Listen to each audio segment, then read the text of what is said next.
This is Believing Buckeyes. I'm Brian with All-American cornerback Chekwa.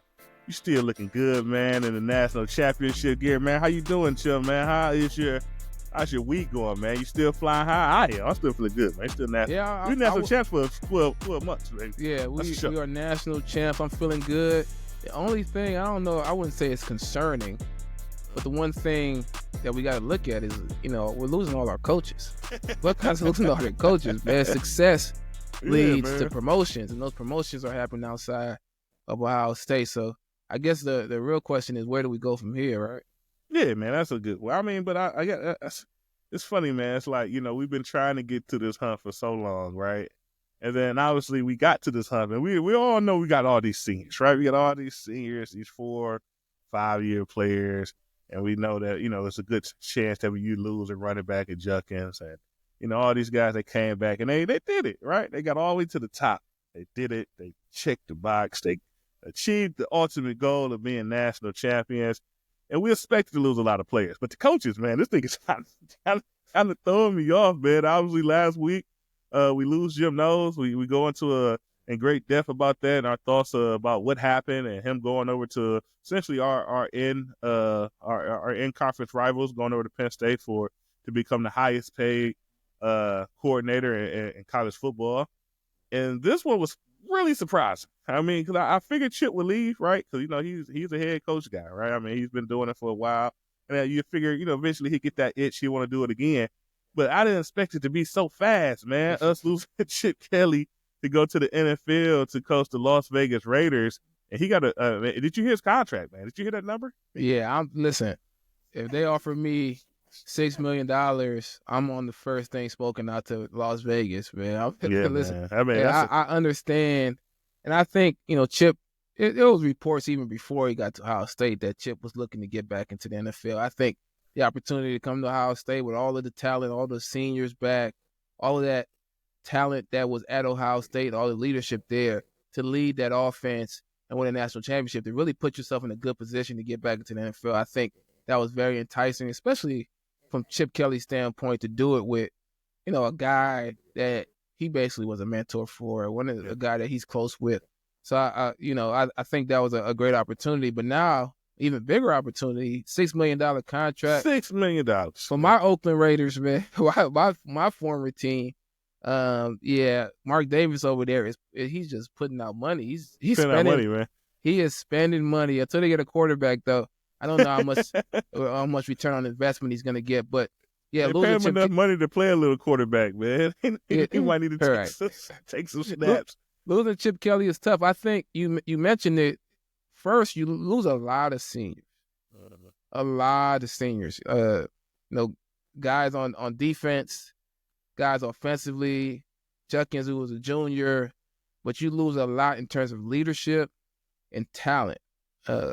NFL level talent, and that's to be expected. That's going to happen from time to time. You want to be able to reload, but you compound that with losing some of your key coaches. So Ohio State has a lot to replace. And one thing that's not being talked about a lot is you also have a season that went into late January. So you also are behind. I mean, coaching decisions and reshuffling and transfer portal, all that stuff was happening while you were still in the playoffs. So you're about to start spring football, and you got a lot of holes that need to be filled. So that's a key thing. And when you start looking at the offensive coordinators, you got a decision to make now. Yeah. Because you have a guy who's been an offensive coordinator and been a co-offensive coordinator, but has never truly been the play caller offensively at Ohio State, and Brian Hartline. So you have a decision. Do you promote from within, or do you go look for a guy to take over those play calling duties like you did last year, with another guy like maybe a Chip Kelly type offensive coordinator? What do you think they do there? Yeah, so I mean that's very interesting, right? Because we all know the great job Brian Hartline has been doing at Ohio State, right? I mean, he's bringing in 5-star at the 5-star wide receiver. Obviously, these guys are developing. Like, they come in good, they leave even better, right? Because we see the success that they have when playing on Sundays in the NFL, and obviously he got a nice young buzz there who just had an outstanding season in Jeremiah Smith, and it's get kind of tricky, right? Because Hartline's an NFL guy, right? He played in the NFL, right? He made a lot of money playing football, right? He had a fantastic NFL career. And then when he came back to Ohio State and got to coaching, and at first it just kind of felt like, he just wanted to be around the program, right? He was like, I got some idle time to feel, I'm going to be around the program. And then essentially from there, he gets an opportunity, right? Gets the opportunity to become a wide receiver coach, and now he knocks it out the park. So now we know he's like, he's going up in the ranks. Teams are bringing him in for head coaching job positions, things of that nature, because they see the success that he's been having, essentially just kind of controlling that room and the impact he has there. So to me, it's really, it comes to me, I don't know, like, right? But to me, it kind of comes down, obviously the ultimate decision is Ryan Day's, but it kind of feels like, they have to run it by Hartline first. Like, hey, really, what do you want out of your career? Like, do you want to be, in charge of scheme, in charge of calling plays and things of that nature? Because we all know that this past season, Coach Day, he took his game up to the next level, right? He said, I'm not going to call plays. I'm going to be the full general of this team, have my eyes on the offense because that's my bread and butter. But also want to have some more time to look into the defense if we're having issues or having gaps in play. Look into special teams when we're not out there making plays and, it seems like it's a mistake every week. Be able to kind of really look into that stuff and put my finger on issues and be able to kind of get instant improvement there. Yeah. So I don't know, man. So to me, Hartline really has to kind of speak to it like, hey, I really want this. I need this opportunity, because if not, the next opportunity, I'm out the door. Or say like, hey, look, no, I like doing what I do. If you bring somebody in, I'm willing to work with them. I don't know if I want that responsibility, having to figure out how to run the ball on 1st and 10 to kind of get his guys going. Do you think Hartline wants to be the play caller? In my heart of hearts, I say no. I say no because, once again, he has already had so much success doing what he knows doing best, which is wide receiver, playing wide receiver, being a wide receiver coach. He can hire a coordinator. He still doesn't have to step into that role of actually, Xing and owing offense and calling plays to that nature. So I personally think that's not what he wants to do. I feel like if that was what he wanted to do, you'd hear a little bit more buzz about it. Obviously, he had that offensive coordinator role a couple of seasons ago, and, that was his title. But we know still Coach Day still was calling the plays, and he was spending most of his time on his offense from there. So I feel like if that was something he really wanted he would have had it already at Ohio State. So I don't think this is quite the thing he really wants to kind of dive into and take, responsible of being in charge of the whole offense and not just kind of running his wide receiver role that he does fantastically. What are your thoughts? Yeah, Who you got in mind? I disagree. I think he wants to call plays. I think you sit through that Michigan game as a wide receiver coach, where we're running the ball, getting stops. And as a former receiver, I think at some point you say, okay, I want the reins. I want to be the one who calls these plays in this type of game. So I think he does, and I think Day is right now considering, do I now trust Brian Hartline to step up and do this, or do I get somebody who has a ton of experience already? It took a lot for Ryan Day to give a play call. It took a lot. Right. It took hiring the guy. Took hiring his dad. It took hiring his dad. His football dad, right? Yeah. So that was a lot, and now he's gone a season through it. Now it may be a little bit easier to give it over to Brian Hartline. You got to think Brian Hartline has coached with Kevin Wilson. Uh-huh. He's coached under Chip Kelly. He's had Joe Philbin as an offensive analyst, who was his former coach when he was a receiver with the Dolphins. He's coached under Ryan Day. I mean, at some point, like you mentioned, at some point, if he wants to do this, at some point, he has to be able to step up and make these calls. He's coached under a lot of guys who've had a ton of experience. He has to at this point begin to understand what his approach would be and how he would be able to step into this type of role. But I would say this: if it's not Hartline, I got 3 things I'm looking for in an offensive coordinator. If they don't promote from within, and even if they do promote from within with Brian Hartline, a co-offensive coordinator I would want somebody from outside as a co-offensive coordinator to support it. And the three things I'm looking for is, one, experience. And when I say experience, I want head coaching experience. Or I want somebody who's been an offensive coordinator for a long time. All right, maybe some NFL experience, some college experience, and has seen a lot. And the reason being, because I think it's a good contrast with a guy like Brian Hartline, who will still be a little bit new to this process. You want somebody who can complement that. A guy like Kevin Wilson, to me, comes to mind. Neil Brown, who was West Virginia's head coach, and some of these other guys. The other thing I'd be looking for is a guy who has more so that experience of managing the run game, being more that run game coordinator to balance out Ryan Day and Brian Hartline, who you would imagine. You would imagine. Yeah, imagine could scheme up some pass plays, right? Yeah, to support Coach Loughlin and really commanding that run. I thought Chip Kelly was great. One of the reasons why we thought Chip Kelly was great is because he was a guy who used to be an offensive line coach, a guy who was going to be real technical and really understand how to really take control of that run game, which was a little bit shaky in years prior, right? Yeah, right. Those are two things. And then the other thing I'm looking for is a guy who can help a young quarterback like a Julian Sand or, Lincoln Kingholz develop, right? So a guy who has some experience developing guys. So I got a list of offensive coordinators. Yeah, who you got, man? Yeah, man. Who you got on? You said Neil Brown. I like Kevin. Obviously, we had much success under Kevin Wilson. He left to be a head coach. Didn't work out. He got a little trouble with some. He got a little rumor. He got a little trouble with little NIL stuff. Started making promises he couldn't keep. So he ended up losing that position. But he's available, and I think he fit here, right? He kind of came in and he took the. Like you say, he had head coaching experience at Indiana, ton of offensive coordinator experience. Yeah, but Neil Brown, he was just fired. West Virginia, like you stated, head coach position there. But West Virginia was very creative in how they did things offensively. Very creative. I love their run game and running approach. And we got a West Virginia running back. We got a West Virginia running back who's going to be a Buckeye as well. So there's some continuity there. I like Marcus Arroyo, Arizona State's offensive coordinator. Man, ain't he employed, man? He's employed, and I think he signed an extension. I think he just recently signed an extension. All right. What is it? It's Ohio State. We're at the top of the food chain. I don't know what the buyout and all that stuff would be, but I'm pretty sure they can swing it, right? There's a guy who used to be UNLV's head coach, used to be Oregon's offensive coordinator, he coached in the NFL. That's the type of guy who at Oregon coached Justin Herbert, helped with his development.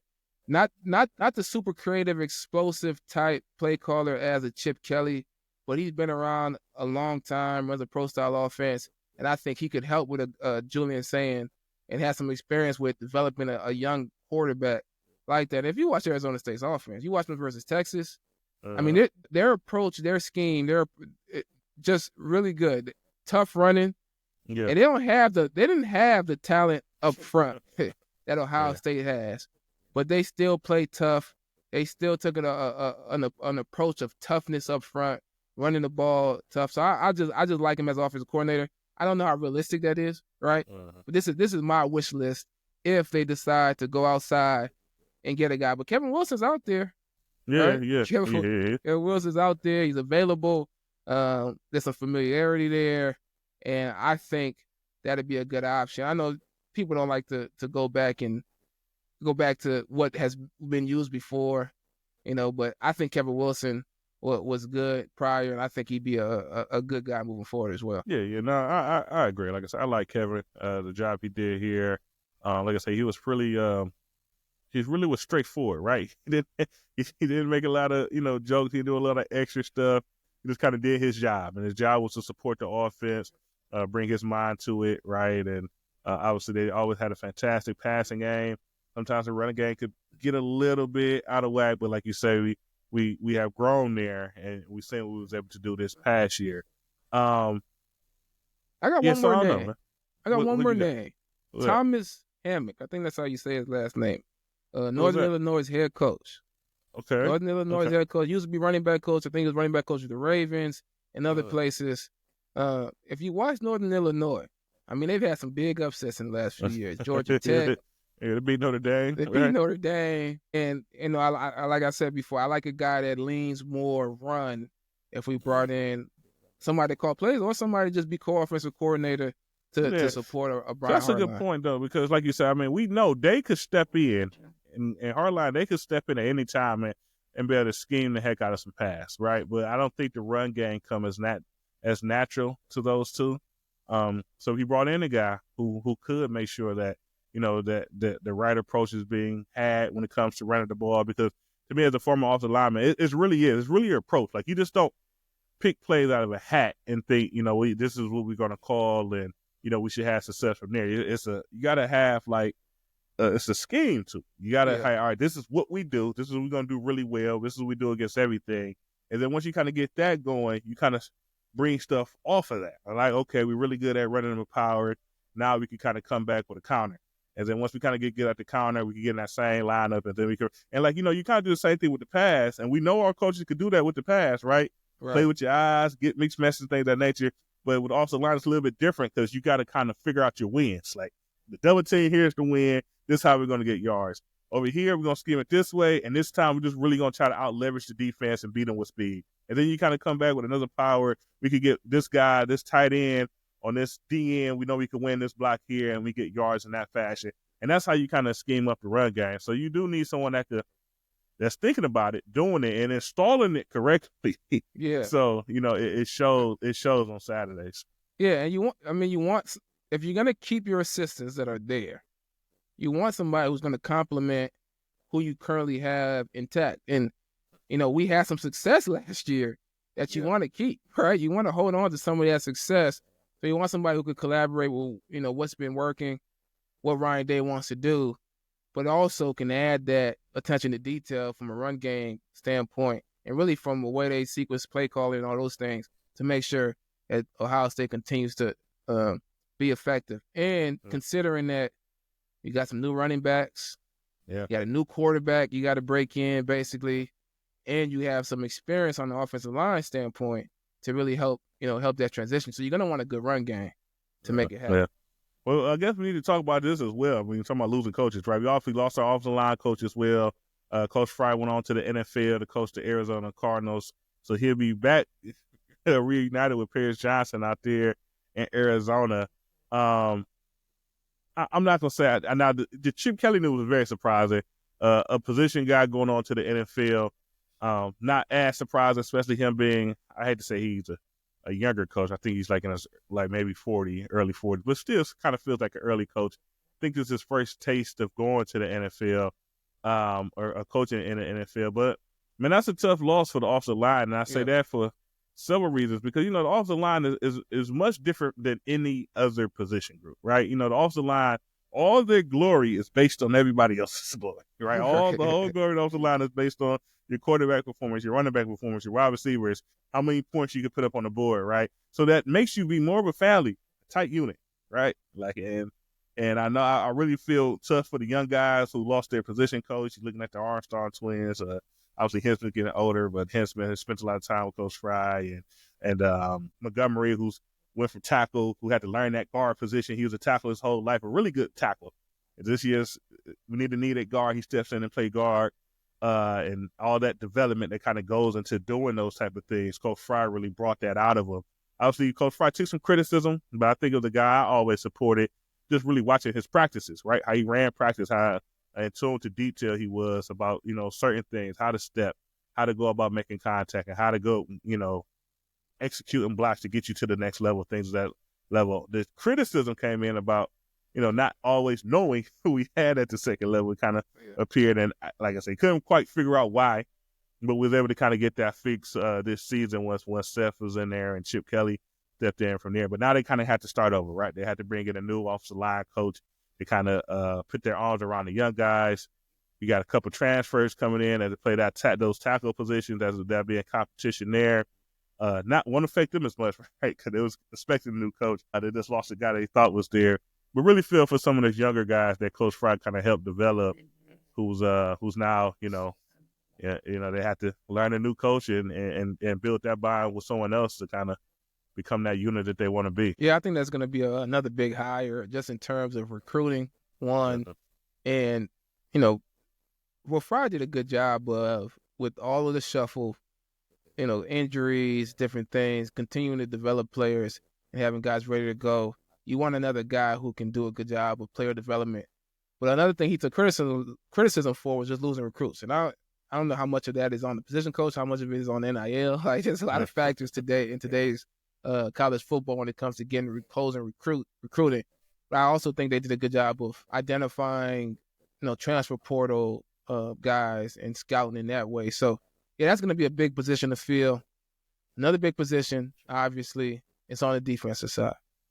With the defensive coordinator losing Jim Knowles to Penn State, there's been some talk, some speculation that a guy, the coordinator currently out of Pittsburgh, Randy Bates, is going to be the defensive coordinator. So similar to offense, the things I want to see from a defensive coordinator, if they don't promote from within, again, not necessarily a guy with head coaching experience, but a guy who's been around football for a long time, a guy who's been calling plays for a long time, a guy who understands their approach to identifying tendencies, game planning, all those things, to keep some continuity there, because essentially that's what Jim Knowles was, right? He was kind of that head coach of the defense, or something similar.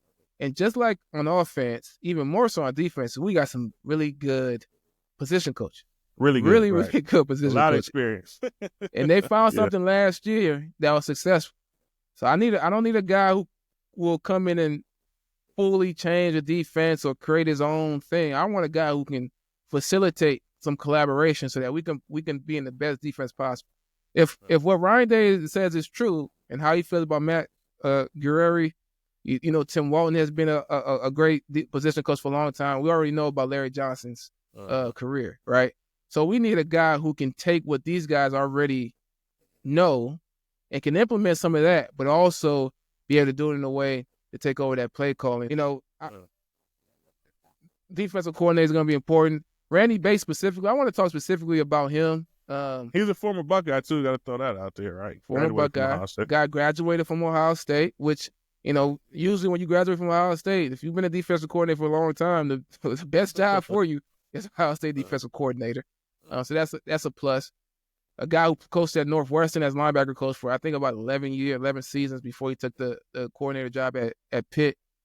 He's running their head coach's defense, which isn't too different than what they ran at Northwestern, a 4-3, 4-2-5 defense, quarters coverage, mixing in some fire zones with 3D coverages. It's more of a traditional type defense, not a lot of innovation on the defensive side of the ball, but a guy who's older, ton of experience, would be, you would expect, would be good in managing a defense, being able to call a game. To me, I would say it would be likely, if I was to compare, be a little bit of a step down from Jim Knowles, but you wouldn't have the, I guess, the clash of philosophies between his defense and what Larry Johnson would want to do. It would be more of the same. So I think one of the Pitt staples is running those fire zone defenses where they run the zone blitz and play 3 deep and have two underneath guys. So the thing about fire zone coverage is usually in fire zone, instead of having 4 guys underneath, you're sending an extra blitzer. You have 3 guys underneath to cover all the curls and those things, and you have 3 guys deep. One thing that Pittsburgh does, and other coaches do as well, is they'll send 6. So instead of sending 5 guys and having 3 guys spread across the field, they'll send that extra guy and just have the 2 underneath defenders go to wherever the quarterback's eyes go. Because in their mind, you have that extra guy, but he's not covering nothing because the quarterback's looking left, and he ain't going to be able to make it back to the right. So just send that guy. Don't allow the offense to be able to pick up the blitz. And now he can only go to his first or second read. He can't actually come back like Penn State quarterback tried to do in the playoff game and throw that shit to the guy across the field. He was trying to dirt it, man. He was trying to throw it in the dirt. He said he was trying to throw the ball away. If you come back to that final read, you better have enough time to get there. So that's kind of their staple. Nothing truly revolutionary there, but if you watch Pittsburgh play Syracuse, they hit McCord with a ton of fire zones, and then when they didn't bring it, McCord thought it was a pick 6. So you could see the way they confuse the quarterback. But one thing he focuses on is really stopping the run, and I think that complements a guy like Matt Guerrieri and Tim Walton and what they do, really managing that pass game and the coordination there. So we'll see what Ohio State does defensively. Yeah. I mean, we'll see. I mean, obviously, I think if Bates is the guy, right? I mean, like I said, I think last episode, you guys watched it, we kind of dive into it, give more names. You discuss our coaches a little bit of their history and all the things that they've done. Because, I think we kind of discovered, Coach Walton has, several coordinator positions and things of that nature. So we kind of got to dive into that a little bit. But like you said, if we're going to get a guy from outside, we have to make sure that, we don't want to shake up things internally.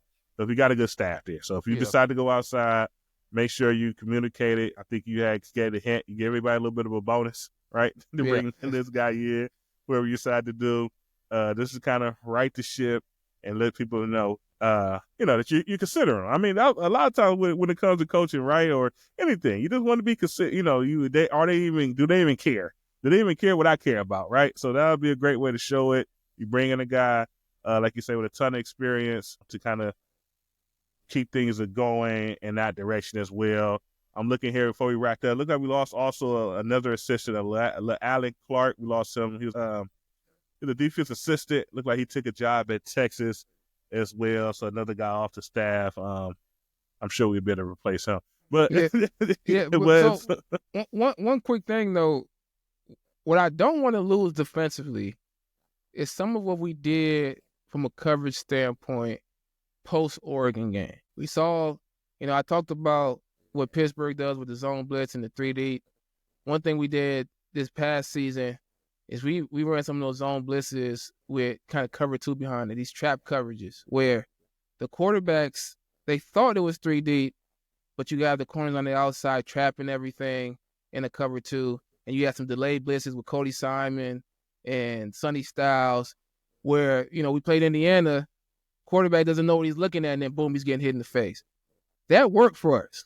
That worked for the guys we have. So I would want from Ryan Day to say, okay, this is what we were good at last year. This stuff was successful.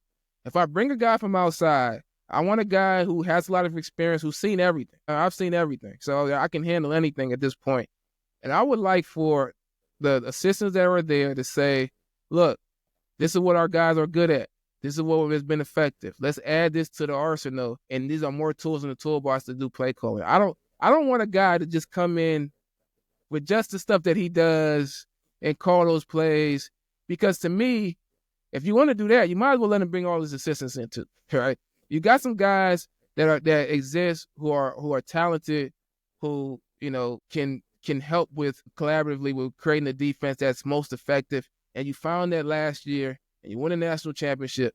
Let's keep some of that, and then let's let Ryan Day from that experience be able to have that input and bring a guy in that can collaboratively come together and make sure that stuff is done in the right way. So I trust him. Yeah. Right? You won the national championship. Trust Day to take us home and continue on the success. Yeah. So what you're saying is, that's the lesson that was learned. If it's not broke, don't try to fix it, right? Type of situation with the coach. And I think we understand it, because obviously, this season is gonna be a big year, right? We're the defending national champions, man. So we always got a bullseye on our back. That bullseye is gonna be even bigger next year. And yes, we lost some guys, we lost some players, we lost some coaches, but we still got our head guy and Coach Day, who's to year 2 in that general role of managing the entire team and overlooking things and fixing things as needed on a week-to-week basis and not on a year-to-year basis. So we expect that to kind of keep rolling. As you know, this follow us here and lock in at us as things are announced and decisions are made regarding coaches, any shake-up in the roster, things of that nature. We'll be bringing you the news there. Obviously, this week, we got the Super Bowl, man. You got to check out Bet Online. Right, place your bets on the Super Bowl. Who you going with, Chim? You got Chiefs, Eagles. Who you taking? I'm going with the Eagles. Only because Eagles. I don't want the Chiefs to win. I just don't want the Chiefs to win again. You don't want the Chiefs to win? It's funny, man. I say I don't want the Chiefs to win. I'm kind of feeling that, but I really think because with the Super Bowl, the Browns is never in it, right? So usually I start watching the game, and my feelings will tell me who I'm rooting for seriously. And I feel like my feelings are gonna tell me I'm rooting for the Chiefs. Something about it, man. I don't know, man. I think I want to see the three-peat. I want to see Mahomes keep winning Super Bowls. I want him to eventually have the most Super Bowls. We know who has the most now. I'm kind of hating a little bit because of his alma mater. So someone to kind of take over that. I don't know. So I'm gonna say with my mouth I want the Eagles to win, but I don't know. I got to urge that the Chief Nation is gonna call my name, and I would want to see Mahomes do it again. I wanted Bills Mafia to get one. I wanted Bills Mafia to get one. They lost. I don't care about Bills Mafia that much, man. I'll be honest, man. I want to see the Ravens kind of do something, but no, I don't really care about Bills Mafia and their the Chiefs are a rival to the Raiders, man. So I'm off the Chiefs. I got you. That makes sense. Yeah. I don't know, man. Then you got Kelsey there, right? He's from Cleveland. He's from Cleveland Heights, so he always put on for the city. So it's always like a little bit of love there, man, to kind of see them keep having success, man. So I don't know, man. But check out Bet Online. We play some best to make the game the most interesting as possible. I'm definitely gonna tune in and see that halftime show, man. Got to see what Kendrick's gonna bring to the table. I'm sure it's gonna be entertaining. Wow. Yeah, man. But yeah, man. Anyway, that's our show for today. Follow us on all platforms: YouTube, Spotify, Apple, wherever you listen to your podcast. Tune in to us. We'll be bringing all the off-season news. Now that there's finally no more games, we locked in for a whole season. Finally, no more games, and now we're talking about the off-season. And it's funny, we go week to week with nothing to talk about. But it's Buckeye Nation. Stuff just comes up, and then we get we have a whole show on it, man. And that's wonderful. We love it. But that's why we do it. So we're in our show like we always do with a nice OH. Ayo. Go Bucks. Catch you guys here soon. Go Bucks. National champs. Champs.